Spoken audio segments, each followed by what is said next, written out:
Welcome to Linda's Corner. My name is Linda Bjork, and today we're going to be talking about helping moms discover who they are outside of motherhood. I'm delighted to welcome special guest, Megan Eddinger. Megan is a mother of 3 and the host of the podcast, The No BS Mama. You can reach Megan through Instagram, and I'll include a link in the description. Welcome, Megan. I'm so glad that you could join with me today. Linda, thank you so much. I'm so thrilled to be here. I am delighted, and we had a lovely conversation on your podcast, The No BS Mama, and I love what you're doing. Thank you so much for helping make parenting a little more realistic rather than this Facebooky type of view. Now, you were kind of thrown into parenthood a little bit early. Would you mind sharing your story? Yeah, of course. So I actually got pregnant my senior year of high school, and it did work out. I'm now married to my high school sweetheart. But at the same time, the organization that my parents worked for, they both worked for the same company, moved from Philadelphia, Pennsylvania to Wilmington, Delaware. And so my family, I'm the oldest of 5, decided that they were going to relocate with the organization versus finding a different job. And as it worked out, they ended up moving the day I graduated from high school. So my initial thought was I'm going to go with them. But my boyfriend at the time wasn't comfortable with that. He really wanted to be involved with, raising the baby and all of that. So the day I graduated from high school, I packed up my stuff and moved in with my boyfriend. And, my world went from, my schedule being dictated by sports and school and my mom to, now having to care for this baby and figuring out my own schedule and my own way the world works. And I had him shortly after I turned 18. So I turned 18 and then 2 weeks later he was born. And he was a relatively easy baby he didn't have any colic. He wasn't ever really sick, none of that kind of stuff, just normal baby stuff, right? But I was always tired. I was always run down. I wasn't feeling great.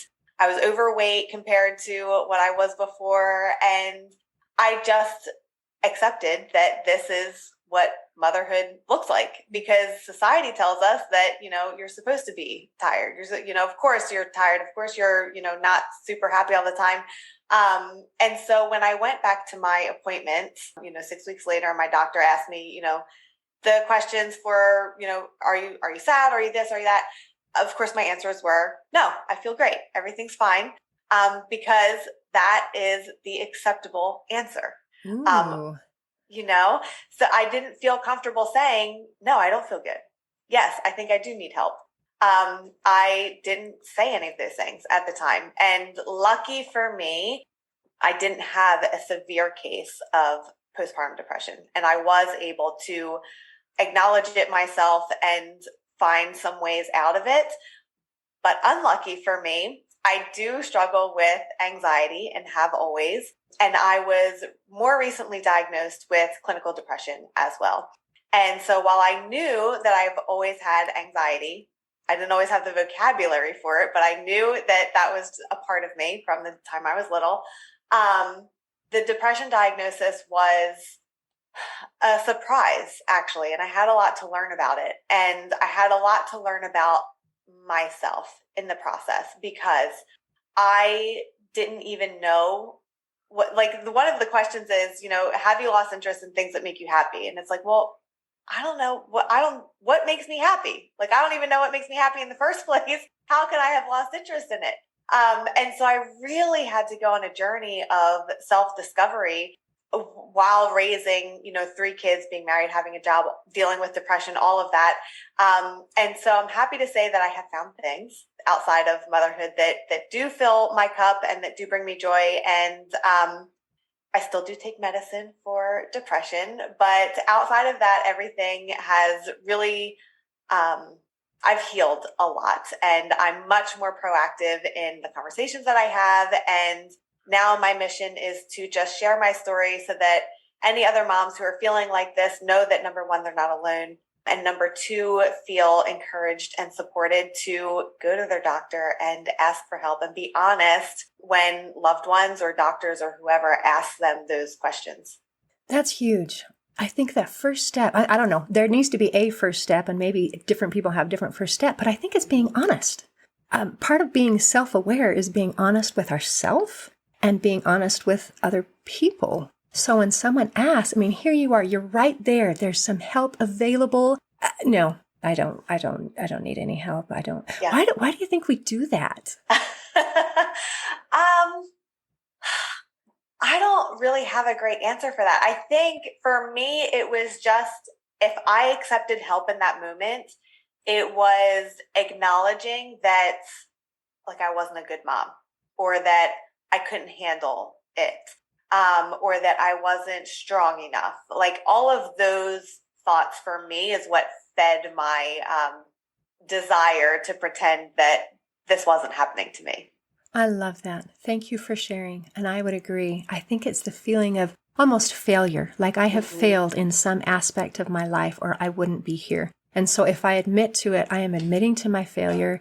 And let me just fix myself first, and then I can talk to people. And I really think, especially in situations like depression and anxiety, you cannot get out by yourself. We need help. We need the help of someone. And I love that you were brave enough to get some professional help, because that is precisely what you needed. But if we have listeners who are not ready to take that step, there are other people in our lives that we can at least reach out. We need some friends. We need someone that we can go to. We need to create a support group, because it's not something that you can do on your own. I had someone on my podcast recently, and she shared this advice, and I've been sharing it ever since because I think it's so great, to really not only know yourself, but to know your support network. So if you need help getting your laundry done, there is someone in your support network who is really good at that, and they'd be happy to pick your laundry up off your front porch and deliver it back to you tomorrow, washed, folded, and ready to be put away. You have someone else in your network who is really good at listening and giving advice. You don't want to call that friend to come help you with your laundry, and you don't want to call your laundry friend for listening and advice, right? So knowing who's good at what and when, who to call when, is also very helpful. And so that requires you to be aware of yourself and your own needs. What do you need right now? But also to be aware of the strengths of the people that you love and who love you back.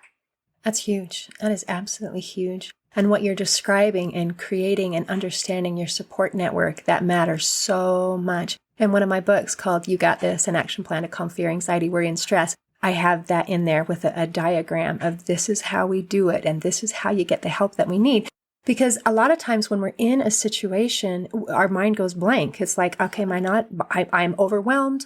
My laundry pile is huge, and it's a problem. It's in your face. And yet when you think of who can I go for help, it's like, there is no one. There is no one on this planet who can help me. I am entirely and completely alone. And then if when we're in a good moment, if we can write those things down, then we'll have access to it when we're in the bad moment and we actually need the assistance. So beautifully done. Thank you.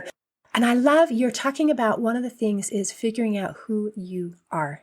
You were thrown into so much, so young. And I just applaud you for doing as well as you have and being able to pull through. We can do hard things. And we don't enjoy doing hard things, but we find out we can when we have to. And you had to, and you did. So well done.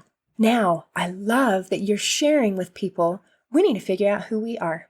A lot of times when you ask someone, who are you? We respond with our profession or our relationships. And it's, I am a mom, I have these kids, or this is my job. And we don't think of anything beyond those things. So how do you help people realize we have an identity beyond those things? Yeah. Well, for a lot of us, we had an identity before we were a mom, right? And that person still exists inside of you. She might need things a little differently, and she might have different interests than, pre-motherhood you, but there's still a piece of you that desires that, it's not necessarily independence, but just something that is just for you, that has no connection to your ability to provide for someone else. And so for me, it's, I teach group fitness classes, I do my podcast, like those are the things that are for me. For other people, it's, they love to cook, they love to dance. It could be very small things like that. Or it could be, big things like a dream you had when you were a little girl that you kind of let go of because it wasn't necessarily the responsible thing to do. If that is still within you, you can pursue it still. There's no reason why you can't pursue those things that were once important to you. Isn't that wonderful? Sometimes we have to remind ourselves what is important to me. And I remember when you were telling your story, and you're like, okay, what are your interests? Like, I don't know. Do I have interests? Because we get to that point, or many of us do, I know I have, where it's like, my needs are so far removed. It's actually easier to just pretend that I don't have any.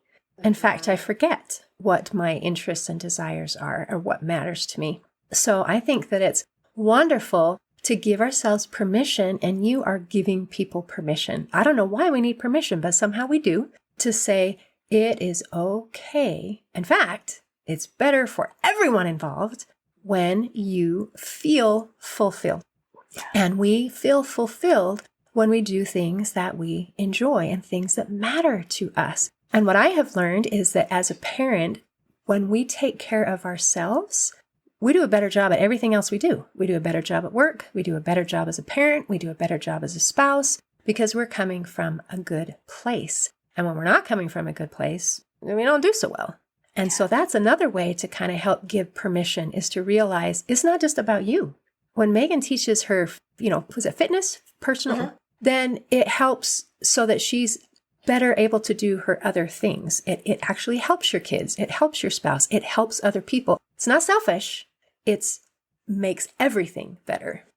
And it forces me, in my example, group fitness, I am responsible for creating my own playlist, choreographing my own classes. So for me, if I'm having a week where, I'm not getting my workouts in and those types of things, it forces me to listen to music that I love and move my body. So at least one time a week, really twice, because I do it in preparation and then again during the class, I'm at least getting those 2 points in when I'm doing those things that I know are great for me, when I'm not able to prioritize it otherwise.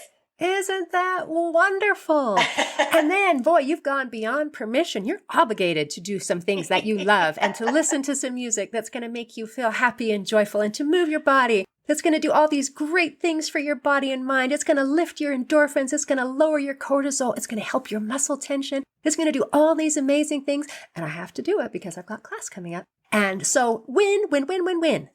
Yeah. And by the way, I have to share this because I got started with this studio through a spin class. I went with my mom and my sister-in-law and a friend, and I'd never taken a spin class before. And we get there and I hate it. I feel like I'm going to fall off the bike. I swear I'm never going to come back. And I don't remember why I took a second class or bought a class pack, but I did. And a couple months later, the owner was looking for instructors, and I had been coming for a while. And so she was like, if you can get this many more classes under your belt, you can qualify for instructor training. And so I went from, I hate this and I'm going to fall off this bike, to teaching classes within a year. So if there's something that, nothing is off limits, I guess, is the point of that. I love it. And how brave you are to give it a try. I think that makes a big difference. Sometimes we decide we hate things before we've even tried them. And you didn't just try it once, you tried it twice. So that is absolutely beautiful. Well done. Let's talk about relationships a little bit. So you got married very young, and how was it just happily ever after, just like you expected it? I mean, isn't that what we all expect when we're in high school and in love? Yeah. No, it wasn't. So yeah, we had Timmy when we were 18. And when I told Drew that I was pregnant, I immediately followed that up with, I don't want to get married. Because if we were going to get married, it was going to be because we knew that we were right for each other and we loved each other, and not because we had to, because we were having a baby together. I felt really strongly about that. And, Drew was incredible through my whole pregnancy. He came to every doctor's appointment, the whole thing, and proved that he was a great dad. And we were going to work. And so we decided to get married. So we did that when we were 20. And then continued having children. We had two more. And, in those beginning years, we were, buying a house. We were both working full time because back then, this is dating myself a little bit, but back then, you got kicked off of your parents' health insurance when you were 19, if you were not a full-time student, which neither of us were. So we were working full time so that we could have health insurance. We were both going to school at night. At different points, Drew was also working additional jobs because we had multiple children in full-time care, which is very expensive. So it was a lot. We were very much in hustle mode, and we were accomplishing things, which was great. But we were totally not connected, and we were too busy to even notice that. And so later down the line, when things started to settle down a little bit and we were spending a little bit more time together, it became very clear that we were just not on the same page about a lot of things. And so, of course, we should have gone to counseling, prior to this.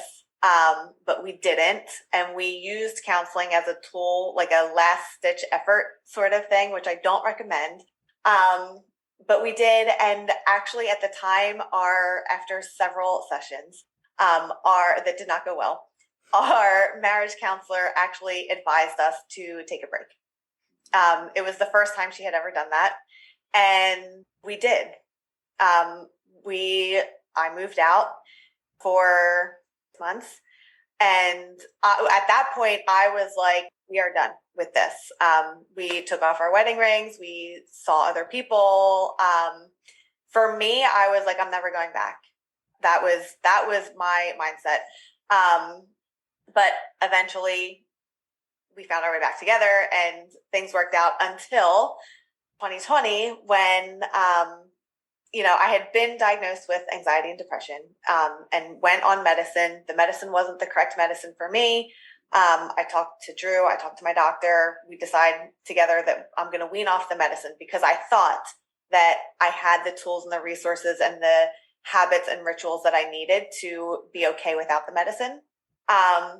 And had 2020 not gone the way it did, maybe I would have been a little bit better, but we did that in January of 2020. And so when March of 2020 hit with the pandemic and everything shut down and everything was chaos and my kids were looking to me for answers that I didn't have, and they had access to the outside world and social media and they were wanting to do things and we couldn't, and it was just it was a recipe for a bad mental health experience. And so I had a significant bout of depression and I was in denial.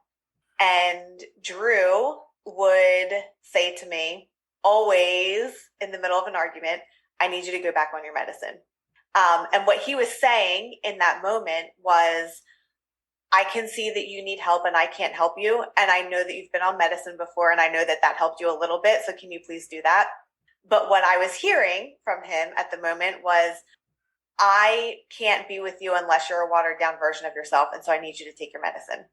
And so my response to that was, well, then you can leave because I can't exist in a world where I can't feel my feelings at all. So this isn't going to work. So again, he moves out. And initially I was like, felt like I could breathe because I blamed all of my problems on our relationship and I blamed those problems on him. And while we both had work to do, what it came back to was me. I was the common denominator. I had issues and I needed to find help. So I did that and I went to therapy by myself. We went to therapy again as a couple. We navigated some things. We reprioritized some things. We now understand finally that if we don't get enough quality time together, the two of us, where we don't talk about our kids and we don't talk about our bills and we don't talk about life things, we can have together time. If we don't get that time, our relationship suffers. And now when I'm experiencing anxiety or depression or those feelings start to come up for me, I'm very proactive in saying, hey, this is how I'm feeling today. Can you help me by X, Y, Z? And of course, he's his own person. He can choose to do those things or not, but at least now I can verbalize what I'm feeling and I know what can help me. I know what I need to do for myself and I know what kind of support I need from the other people around me. Whereas before, if someone were to say, especially Drew, like, what can I do to help? I would just be like, I don't know. If you don't know what you can do to help me, then you're worthless. I don't know what to do. And that's really unfair. But that was stemming from me not knowing myself well enough to know what I needed. And so that was putting all of my loved ones, but especially Drew, in an impossible situation. This is amazing. I love how honest and open you are on this. I love to see your progression and your growth. It is amazing. And I see so much courage to be able to say, I need some help, courage to be able to say, oh, actually, I am doing some things wrong. That is amazing. I'm so proud of you. Years and years ago, we had some couple friends and we were both newly married and we were chatting and we were talking about our issues and struggles we were having. And it was, a nice conversation. Then 10 years later, we came back and had a little chat. And I was so surprised that she was talking about the exact same problems, the exact same struggles. They had not progressed at all. They were in the same place that they were before. And I thought, well, dang, that is really sad. And I'm so proud that as you're going through that this was hard and this was hard, but look at the growth, look at the progression. And I love the idea that marriages can be beautiful again. We know, everybody knows because we look around, we have eyes, that marriages can deteriorate, but not everybody knows that marriages can be rejuvenated. Yeah. And that is so, so important to know because when you're in that place of, I really do not want to be in the same room as this person. I can't stand their talk. I can't stand their laugh. They're driving me crazy. And then you think, well, that's as good as it gets. Then we're done. And to realize that from that place, things can get better. You can actually fall in love again. You can enjoy each other's company. You can be best friends again. And I think it's so important to know that that is a possibility because not everybody knows that can be the case. And I'm so grateful that you did what you did because now you're an example of saying, hey, it's okay. A good marriage doesn't mean that we have never had any problems. It means, we don't give up on each other when we're doing the best that we can. I also love the example that you gave where when he said, I think you should get on your medication, then that brings up a whole story from us. I had a wonderful conversation with a marriage therapist, and she said that something that they use in their marriage, and she teaches her clients, is when somebody says something and you can feel that story going on, that they say, what I make up about what you just said is, and then you share what it is that you thought it meant. And that does a couple things. One, by saying what I make up about what you just said, you're admitting, at least on some level, that what you think they're saying might not be what they actually mean. And then by sharing your story, that lets them in on what's going on in your head and they can clarify it. And then they might say, oh, no, that's not what I meant at all. What I was trying to say was, and it gives that chance for clarification. So if you can catch it in the moment and say, what I make up about what you just said is, and now my husband and I use it because we think it's funny. And so it's just helpful to realize that in our relationships, there might be two people, and yet there's all these stories were going on. So it can be far more than what's actually taking place. I might be adding new characters and new storylines that have nothing to do with reality, but they sure seem real in my head, Yes. And it's not always easy to catch these things in the moment. But even going back and having the conversation after the fact, I'll share a very recent example. My grandmother made me Irish potatoes, which is something that we do to celebrate St. Patrick's Day. And I came home and I had not had these in my house for 24 hours and they were almost all gone. And I flipped out. Totally my reaction was way above, what was warranted. And, my husband was kind of like, you're crazy. Like, why are you acting like that? And so later I came back and first apologized for the way that I behaved, but then further explained, like, when you guys did that, I felt like I didn't matter because you definitely did not take my feelings into consideration, because this is a special thing that my grandmother made for me. Nobody asked me, could I have one? You just took it upon yourselves to eat them all. Like, that sends me the message that nobody cares about me and I don't matter, which is a childhood wound. I'm going to cry about it now. And that's obviously not what they meant, but that's what I experienced. And so by going back and verbalizing it later, I can prevent future problems, because now they can see where I'm coming from. And I say they because it's not just my husband, it was my children that were involved in that as well. But that requires a lot of self-awareness. And I think that, to find that level of self-awareness, you really do need to go to see a therapist, because they can bring these things out of you. Isn't that helpful? And I love that this idea of bringing it up later can mean that it's okay if I don't do it right the first time, because I may not respond perfectly to every situation, and I might be upset about something. And if you ask me why, I honestly can't tell you, because I haven't figured it out yet. Yeah. Sometimes we have to figure out what it is that's bothering me. And I love when you present this kind of thing, that it wasn't done in an accusatory, you don't treat me with any respect, you don't love me. It was from, this is how I feel. This is how I feel. This is how this made me feel. Because then it's not accusatory. You're explaining from your point of view how that made you feel. And you have every right to your feelings. I mean, there's no excuse. You're allowed to feel all of your feelings. And nobody needs to tell you, well, you shouldn't feel that way, because that is so not helpful. But to be able to say, this is how that made me feel. And then it gives the other person some power to either say, oh, I will respect your feelings, or they could be a jerk and do not that. And depending on where they're at. But usually if we present things in a positive way, we really want to help each other. We want to do good by each other. So that's very, very helpful. So thank you. You have been amazing. Is there anything you want to make sure we cover before we close today?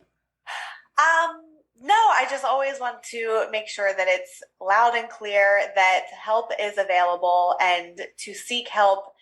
Not only does it not make you weak or unworthy in some way, it's actually quite the opposite. I think it makes you a very strong person.